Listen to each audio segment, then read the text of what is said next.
Fala aí, Disconnectors, esse aqui é um corte da live Desconecta. Bom, não sei se você se lembra daquele canal que a gente viu falando sobre o ATLP Audio-Técnica, né? 70. Ele está de volta, o Recordology. Mas dessa vez o assunto não é esse. O que a gente vai ver aí são os erros que ele cometeu. Eu errei. Aprenda com meus erros no vinil. Patrocínio da Vlut é o novo clube de disco de vinil feito para você. Acesse velut.com.br, faça seu perfil e escolha o seu plano. Todo mês receba um disco surpresa novo e lacrado com gift exclusivo, caixa personalizada e frete grátis. Vlut, um clube realmente seu. Bora lá, o cara tá de férias, hein? Olá a todos, bem-vindos de volta a Recordology. Onde estamos? Estamos no ponto mais ao sul dos Estados Unidos continentais. O ponto mais ao sul dos Estados Unidos. Existe um South Point no Havaí. Eu também estive lá. Mas estamos a apenas 145 quilômetros de Cuba aqui em Key West. É sempre um centro de atividades. Pessoas fazendo fila para tirar fotos com aquela boia que foi colocada lá nos anos 80. Não tem muito a ver com o programa. O programa é sobre os erros que cometi ao longo dos anos neste hobby de colecionar vinis, toca-discos e outras coisas. E no final do programa, vou compartilhar algumas coisas que vocês enviaram, erros e mal-entendidos que tiveram também. Vocês não vão querer perder isso. Cara, todo mundo que coleciona, não interessa se é experiente. Claro que os erros são... A gente fica mais suscetíveis a erros quando está iniciando uma coleção. Mas todo mundo comete erros e ninguém é dono da verdade. Então é importante estar atento a isso, né, cara? Assim... Cara, eu vou cometer erro, eu que eu digo é se olhando no espelho, né, refletindo com vocês. Nós vamos cometer erros, nós vamos aprender coisas novas. Ninguém sabe de tudo. Então, assim, cometer erros faz parte da vida, o que dirá dentro de um segmento que é o colecionismo.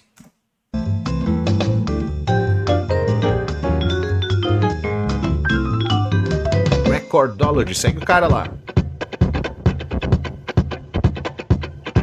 Então, estou aqui em Cargo. Pegamos o trem da Brightline de Miami para Key Argo, fomos para Key West, como vocês puderam ver na nossa introdução. E também, fiquem ligados para o encerramento, algo muito legal para compartilhar com vocês lá também. Então, pensei que seria divertido filmar esse vídeo em segmentos ao longo do caminho. Hoje é nosso último dia em Key Argo. Iremos ao zoológico de Miami, pegaremos a Brightline de volta para Orlando. Vou filmar isso em segmentos ao longo da jornada só para torná-la interessante. Estou aqui com essa vista linda, como vocês podem ver. O que é realmente interessante, e vocês provavelmente não conseguem ver, é que em algum lugar ali, à minha esquerda, está o African Queen, o navio real do filme de Humphrey Bogart de 1951, eu acho. Ele está permanentemente atracado lá, e é um tesouro muito legal de se ver. De qualquer forma, cometi muitos erros. Nunca afirmei ser um especialista. Bem pelo contrário, sempre disse que sou apenas um entusiasta e isso é um ótimo motivo para estar errado, porque não sou considerado um padrão mais alto e isso ocorre porque não sou especialista nisso, ou em muitas coisas, na verdade. Mas discos de vinil, eu estou aprendendo. Eu os tinha quando criança e aprendo fazendo, e todo esse canal tem sido principalmente um processo de aprendizado para mim. Dito isso, há coisas que meio que transmitimos uns aos outros por meio do processo de aprendizado e isso não é diferente comigo. Então, um dos primeiros erros que cometi neste canal foi o primeiro de muitos. E isso é apenas um mal-entendido que tive da minha parte, muito disso é baseado em coisas que me disseram, coisas que aprendi e, às vezes, coisas que pensei comigo mesmo. Bem, isso faz sentido, então deve ser verdade. E vocês me chamaram a atenção imediatamente. Os discos de 78 polegadas não empenam. Eles se parecem com um disco de vinil, no entanto, são muito mais rígidos. Eles não empenam. E isso porque não... Os discos de goma laca, né? Ele é duro, né? Ele é rígido, como ele falou, né? Tem a flexibilidade que um disco de vinil tem, né? São feitos de PVC. São feitos de goma laca. E vocês disseram, sim, eles empenam. Agora, eles pareciam rígidos para mim. E até hoje, acho que nunca me deparei pessoalmente com um 78 distorcido, Também mas nunca você me garantiu que eles existem. Então, vou colocar isso na lista de coisas em que errei e aceito isso porque estou aqui para aprender com vocês, provavelmente mais do que o contrário. Ebs, com certeza mais do que o contrário. Então, sim, vamos deixar isso bem claro. Agora, os 78 distorceram e, obviamente, eles quebram. Eles quebram espetacularmente. Ó. Bem-vindos a Rapidology. Eu nunca disse que eles não quebram, mas eu disse que eles não distorcem M. Então, eles distorcem M e eu errei completamente em um dos meus primeiros, provavelmente meu terceiro vídeo, segundo vídeo que fiz. Então, sim, isso está errado. Eles distorcem M. Agora eu sei que eles realmente distorcem M. Desculpe por isso. Estou tendo que fazer uma narração porque meu telefone estava conectado ao Bluetooth no carro e o carro estava desligado. Então o microfone foi cortado. Então, de qualquer forma, aqui vamos nós. Essa é interessante. No começo, eu pensava que USB-C e micro USB eram a mesma coisa. Não lembro exatamente em qual vídeo eu disse isso, mas logo percebi que não era. Eu ainda não tinha colocado as mãos em um plug USB-C para ver visualmente que eles são bem diferentes. O USB-C é menorzinho, né? Acho que é esse aqui. Que é o que tem nos celulares da Samsung, deve ter outros aí, né? Aí, vamos ver se vocês conseguem enxergar desse lado. E o USB é esse aqui. Um pouquinho maior. Cara, tem tantas conexões, tantas pontas, né, meu, que às vezes o cara perde a cabeça com isso, né? Se perde, né, nesse negócio. É muita informação. E, mais uma vez, vocês rapidamente me ajudaram a perceber que não era o caso, mas é meio engraçado, olhando para trás agora, que eu realmente pensava que eram a mesma coisa. Você já alugou uma Suri no zoológico e andou de bicicleta nela? É como uma bicicleta para 4 ou 2 pessoas. De qualquer forma, quero falar bem rápido também. Definitivamente é aceitável cometer erros e ter percepções erradas e aprender. Acho que o mais valioso é que você aprende ao longo do caminho. Então, aprenda com seus erros e você poderá ajudar outras pessoas. Além disso, também vale a pena notar que, pessoal deste canal, vocês têm sido muito construtivos em suas críticas e feedbacks. Vocês realmente me ajudaram a aprender muito, o que eu realmente aprecio. Uma pequena atualização da vida. Então, deveríamos pegar o trem. Aliás, esta é uma estação linda aqui. Deveríamos pegar o carro alugado do zoológico até a estação Brightline em Miami, que é onde estou agora. Infelizmente, quando eu disse, "Ei, Siri, me leve até lá", ele acabou me levando para Aventura, que é uma cidade completamente diferente. Perdemos cerca de 1 hora no carro, não precisávamos ir até lá. E acabamos perdendo o trem original. Parabéns. Então, pegamos um trem 1 hora depois, ficamos presos no trânsito, tivemos que adiar mais uma vez. Então, agora vamos pegar 2 trens depois, vamos chegar tarde hoje à noite, mas ainda vamos chegar. Aqui estamos, Brightline, Miami. Ok, hora do meu próximo. Tenho cometido erros o dia todo hoje, então é muito apropriado que estejamos falando sobre isso. Meu próximo. Bem, sim, foi um erro porque eu disse a coisa errada.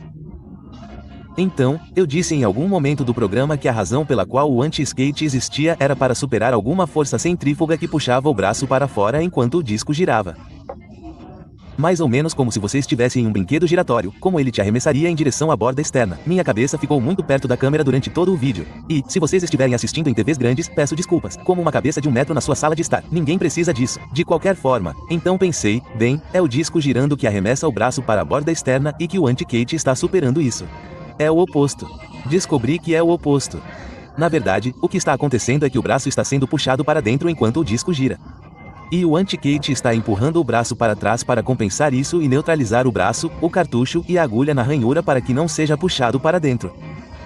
Então, muitos de vocês disseram que não é força centrífuga, é o oposto disso, mas esse foi definitivamente um grande erro que cometi. Certo, estou no trem agora em algum lugar entre Miami e Orlando. É noite. Cara, esses erros são muito comuns, né? Muito comuns de acontecer, né? Aliás, a grande verdade é que quando tá mergulhando num assunto, tu tá explorando, né? É o momento de tu... Esse é o momento de errar, né? De aprender com ele, né? Um assunto... O cara que acha que entende tudo, sabe de tudo, meu... primeiro que é um chato, né? E depois que... há maneiras e maneiras também de expor isso pro cara que tá errando, né? Tem gente que já chega com os 2 pés na porta, né, meu? Cara... Aprender faz parte da vida, né, meu? Isso que é importante. Estar aberto ao aprendizado é a melhor coisa que tem. Ainda mais num hobby como vinil, né? Por exemplo, que é uma coisa que tem tão pouca informação, né? Tá, ok, tem bastante informação, mas menos gente, o nicho é menor, tem muito boca a boca, tem muito mito, coisas desse gênero, né? Então, é muito comum os erros, cara. Está cansado de estar mergulhado no digital, nos feeds, né, de Instagram, TikTok, coisas do gênero, cara? Saca essa proposta que eu tenho para te fazer, cara. Entre no Rock Book Club, uma parceria entre o canal aqui Desconecta e também o canal da Nômade Cósmica, capitaneado pela Ana, né, cara? Todos os meses a gente tem um encontro para falar de uma biografia de artistas do rock. Para participar, cara, entra no link aqui abaixo que está pinado nos comentários. Para ser mais preciso, são quase 21 horas. É uma viagem de trem divertida, por sinal, adoro viajar na Brightline. É a primeira... E às vezes o erro é só um descuido, né? Assim, o cara tá, né, deu uma viajada, escorregou, tá prestando atenção em outra coisa e fala uma bobagem. Primeira vez que pego um trem como meio de transporte, e não como excursão. Está sendo muito divertido. A próxima coisa sobre a qual quero falar é sobre os colecionadores de discos como comunidade. Quando comecei isso, não tinha ideia da natureza vingativa de algumas pessoas nesse hobby. Agora, não deveria me surpreender que Bem-vindo ao clube. colecionar discos, como qualquer hobby, tenha guardiões. Todo hobby tem guardiões, mas isso não é diferente com os colecionadores de vinil. Então, eu não estava preparado para o quão ambiciosas as pessoas poderiam ser quando se tratava de equipamentos básicos. Eu sabia que não havia muitos equipamentos básicos sendo avaliados no YouTube, mas não sabia o quão bravas as pessoas poderiam ficar com isso. Há muito barulho acontecendo naqueles vagões de trem. Foi uma curva de aprendizado, com certeza, mas estou definitivamente grato pelo que aprendi. E a maioria das pessoas é muito, muito legal. Quer dizer, a maioria das pessoas são pessoas genuinamente gentis. E tem algumas pessoas muito barulhentas que não são legais e realmente ficam desagradáveis com as pessoas que estão entrando em coisas de nível básico e acho que elas não entendem o que o nível básico faz para servir a comunidade. Desde então, aprendi como isso realmente funciona, mas também descobri qual é o meu papel no esquema das coisas e onde esse canal se encaixa no esquema das coisas. E estou feliz por estar no nível básico. Você sabe o que quero dizer? Estamos felizes por estar no nível básico aqui na Recordology, com certeza. Outra coisa em que errei completamente foram as jaquetas, as mangas internas e externas. Ainda tenho dificuldade no calor da batalha enquanto analiso coisas como: isso é uma jaqueta? Essa é uma capa interna? Essa é uma capa externa? E eu nunca consigo lembrar do termo jaqueta. Nossa, essa coisa é barulhenta. Cara, isso fica entre dois vagões de trem. Pô, tu tava no hotel, não tinha uma sala pra te gravar lá, né? É muito barulhento. Provavelmente não é o melhor lugar para filmar. De qualquer forma, uma jaqueta, uma capa interna e uma capa externa. Tenho dificuldade em lembrar isso. De volta para casa agora. Aí. Foi tarde da noite. O trem chegou perto da meia-noite. Peguei um Uber para casa. Dormi bem e Cortou agora o é um cabelo novo também, começo. De qualquer forma, percorremos um longo caminho, literal e figurativamente, no decorrer do programa até este vídeo e no curso da Recordologia desde 2017. Algumas outras coisas que me vêm à mente. Tenho quebrado a cabeça nos últimos dias pensando nessas coisas, tentando lembrar desses momentos, dessas oportunidades de aprendizado. Outras coisas que me vêm à mente são limpeza. Lembro que quando comecei, não tinha nenhum material de limpeza ou suprimentos. Minha primeira coisa de limpeza foi um pincel de maquiagem velho que minha esposa me deu para tirar o pó dos discos. Eu não Isso tinha é a mínima ótimo. ideia do que estava fazendo. Tá bom? E, tipo, você sabe, inevitavelmente você segue o caminho da limpeza de discos e isso vai para onde tem que ir e é um desvio caro, sabe, como você provavelmente sabe. Então, eu aprendi muito sobre isso. Eu acho que, eu diria, em termos de coisas que aprendi, mal entendidos ou coisas que errei, provavelmente subestimei a importância do cuidado e da limpeza dos discos como um todo. Definitivamente faz uma grande diferença, especialmente se você é alguém que é, tipo, muito contra estalos e coisas assim. Então, se você quer aquele vinil silencioso, você tem que limpar sua agulha e seus discos, obviamente. E falando em cartuchos e agulhas, que geralmente andam de mãos dadas, essa é outra coisa que eu realmente não entendia nada quando comecei. Essa foi a diferença entre os tipos de cartuchos, porque alguns exigem pré-amplificadores, porque falamos sobre isso, porque alguns não, e realmente o que é um cartucho de cerâmica, quais são suas limitações e porque um magnético é definitivamente um avanço significativo e algo que, você sabe, eu definitivamente colocaria na minha lista de requisitos agora. Então, com tudo isso, aprendi e aprendo algo novo a cada dia.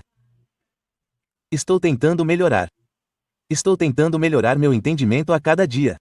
Então, certamente cometi muitos erros, mas estou feliz por não estar sozinho, porque muitas pessoas enviaram em uma postagem recente da comunidade suas próprias experiências de Cara, essas paradas de peças, né, do toca-disco, né, como fazer para regular.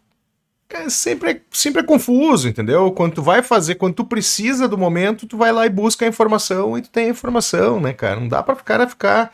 Não, tem que saber o nome de todas as peças, de todos os equipamentos, da agulha com os... Cara, na hora que tu precisar daquilo, tu vai atrás da informação, né? Precisa ser um HD humano, né? Pelo menos pra isso a tecnologia serve, né, meu? aprendizado. Então, eu queria falar sobre algumas delas. Agora, a Frisco Gaming diz que eles bagunçaram seu álbum 24K Magic de Bruno Mars puxando a agulha. Agora, eu posso me identificar totalmente com isso porque já fiz muitas coisas em termos de deixar cair a agulha, arranhar discos, puxar a agulha, bater nela. Eu quebrei a agulha nessa mesma história do Ozzy que eu contei pra vocês, do Blizzard of Oz, ela quebrou a agulha, não tinha contado antes, né? Caiu, eu segurei com a barriga, mas eu quebrei a agulha, meu. Ele bateu no bico e quebrou. Tive que mandar pro concerto, que também não sabia trocar. Tava recém tinha comprado toca-disco. Puta, cara. É uma treta... Cara, são tretas assim que acontecem normal, velho. Normal. Isso aí, meu, faz parte, faz parte. Totalmente compreensível.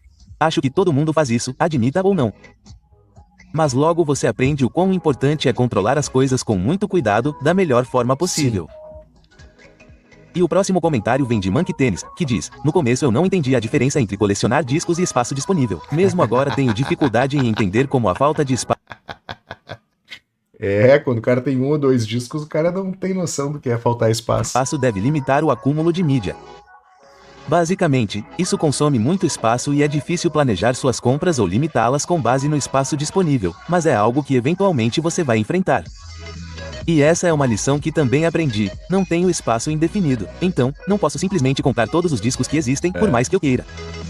O próximo comentário vem de Music Junk, que diz: eu não sabia que nem todos os toca-discos automáticos silenciam durante o ciclo. Então, os vários sons estranhos e estridentes foram um choque total em 1981, quando comprei um trocador BSR. E isso também era algo que eu não tinha ideia que existia no começo. Mas quando você tem uma que faz isso, é realmente um recurso muito bom. E a FMA diz: quando comprei minha primeira agulha microline e toquei com discos de estireno de 45, estraguei totalmente os sulcos em alguns deles. E a suavidade, ou melhor, delicadeza dos discos de estireno de 45 é algo que todos nós aprendemos. Agora, eu ainda não segui o caminho de um microsulco ou uma microlinha, desculpe, agulha, mas meu entendimento é que você precisa ser muito, muito cuidadoso. Aspas. O próximo comentário vem da Sixheim, que diz que no passado eles achavam que a única coisa necessária para melhorar a reprodução da qualidade do som era uma cápsula nova. E nós aprendemos muito rápido que há muitas peças, alto-falantes, pré-amplificadores, etc. E Saunders diz: honestamente, fiquei... Cara, essa parada da cápsula, da agulha, sempre gera confusão, né, cara? Como eu falei, né, as peças são muito específicos para determinado equipamento e tal. Então, cara, pesquisa na hora que tu vai precisar, né, meu? A gente que nos vídeos, cara, eu tento e nem sempre consigo me organizar antes para ter, não um roteiro especificamente, mas os bullet points, né, para não me perder muito. Mas isso não impede de dar várias caneladas aqui, né? Várias cagadas, né? Cagar pela boca, mas nem por isso, né? Eu vou deixar de fazer a parada, né, meu? É uma parada que eu gosto, eu curto falar sobre isso, troco ideia com vocês aqui. E, cara, aprender faz parte, errar faz parte do aprendizado. Essa é a parada, né, cara? Então vai acontecer, meu, né? Não dá pro cara achar que vai saber tudo, né? Tem momentos também que tu vai precisar pesquisar com mais profundidade para falar sobre determinado assunto. E é isso, meu. E é isso. E eu tô com Rockology não, como é que é o nome do canal? Eu me esqueci. Recordology, eu acho que é, né? Cara, esse canal aqui é básico, velho. É pra gente trocar ideia, se divertir, informação e principalmente entretenimento, né, cara? Não é pra gente ser aquele gênio, conhecimento. Longe disso, meu. Longe disso. Fiquei um pouco confuso ao pedir uma agulha. Tantos cartuchos de cabeçote e agulhas diferentes. Sim, ainda estou confusa. E você não está sozinha, porque há muitas combinações, saídas diferentes, pontas diferentes e propósitos diferentes. E há diferentes pré-amplificadores que você precisa considerar. Então, é definitivamente algo que quando você está começando pela primeira vez, pode ser complicado. Isso é certo. E Ethel Rian diz: o maior erro que cometi foi pensar que poderia mudar a opinião falsa de um arquivo de áudio com fatos racionais. Não é verdade? Aprendi na vida que é muito difícil mudar a opinião de alguém sobre qualquer coisa. Então, em vez de tentar fazer isso, vamos apenas expor os fatos, nos divertir e compartilhar nossas opiniões com pessoas que pensam como nós. E, finalmente, John Clemente diz: quando comecei, usei um receptor Avenida que não fazia jus aos meus alto-falantes e toca-discos. Quando mudei para um amplificador integrado Yamaha, senti uma grande diferença. Isso é algo que eu também não percebi no começo. A importância de um amplificador de qualidade e de escolher um que realmente atenda às suas necessidades e ofereça o som que você deseja. Essa é uma estação aeronaval, e como diz a placa, preciso ficar deste lado da cerca. Mas se você olhar por ali, poderá ver o ponto mais ao sul dos Estados Unidos continentais. Mas você tem que estar na marinha ou em uma base com algum assunto oficial para chegar ao ponto real, que fica ali perto daquele domo de radar. Então, provavelmente estamos a cerca de 500 metros daquele ponto. Era perto. O que está aqui está perto. Só não é bem assim, enquanto lá está. Além disso, aquela pequena cabana amarela ali é a outra ponta de um cabo que foi o primeiro cabo oceânico que chegou aos Estados Unidos. Daí, Recordology, segue o canal do cara lá, nem sempre, aliás, é a primeira vez que ele faz na rua, assim, que eu vejo, né? Então não se preocupem, né? É um canal bem interessante, traz várias informações, inclusive falou aí sobre o ATLP 70X, né, que tava dando problema, a gente passou ele por aqui, e os erros são extremamente normais, cara, na vida, né? E no colecionismo não vai ser diferente, né? Muita gente fica com medo de expor alguma ideia, né? Até porque tem outros que ao invés de se sensibilizar, né, cara? Os caras gostam de tripudiar em cima dos outros, né? Tem nada mais chato do que isso. O Daniel Regalato aqui, ó. Antigamente eu limpava meus discos só com álcool e algodão. Já errei muito, mas graças a Deus os meus discos não ficaram danificados. Eu fazia isso sem água a seco. Ai, ai, ai, né? Isso pode secar, né, o plástico, né? Tira, desidrata, né, o plástico, né? É importante, então, né, fazer essa limpeza com água, pode ser com álcool isopropílico, né? Que é legal, não precisa botar muito, faz uma soluçãozinha, mas isso é normal, cara, berrar, principalmente nessas coisas, assim, né, meu? Ainda mais quando a gente não tem informação, né? Quer tirar aquela sujeira ou tentar tirar aquele barulho, não tem a informação correta, meu, acontece e é bem normal, né? Alguns erros bem básicos dos colecionadores: comprar por impulso, não fazer manutenção, itens e equipamentos e não organizar a coleção. Tá aí Thiago Chacal dando a opinião dele, e é bem isso aí também, né, cara? E aquilo também, né? A gente não precisa ficar cobrando dos outros, né? Fazemos o nosso, né? Que é o importante, né? E, claro, passar essas informações para frente, né? Organizar, ter uma coleção organizada, manter uma higienização, né? Uma manutenção dos equipamentos é ótimo, né, cara? Quanto mais gente souber disso, melhor, né? E passar a informação adiante com cuidado, né, cara? Sem ser agressivo, sem, né, agredir os outros, que o cara não faz, né, meu? Isso é uma de uma, né? As pessoas que fazem, não tô dizendo que tu faz, Thiago, mas as pessoas que fazem é de uma estupidez, de uma ignorância sem limite, né? Se pôr nos pés nos sapatos dos outros parece que tá cada vez mais difícil hoje em dia. Fala aí, Disconnectors, esse aqui é um corte da live Desconecta com um patrocínio da Vlut. É o novo clube de disco de vinil feito para você. Acesse velut.com.br, faça seu perfil e escolha o seu plano. Todo mês receba um disco surpresa novo e lacrado com gift exclusivo, caixa personalizada e frete grátis. Vlut, um clube realmente seu.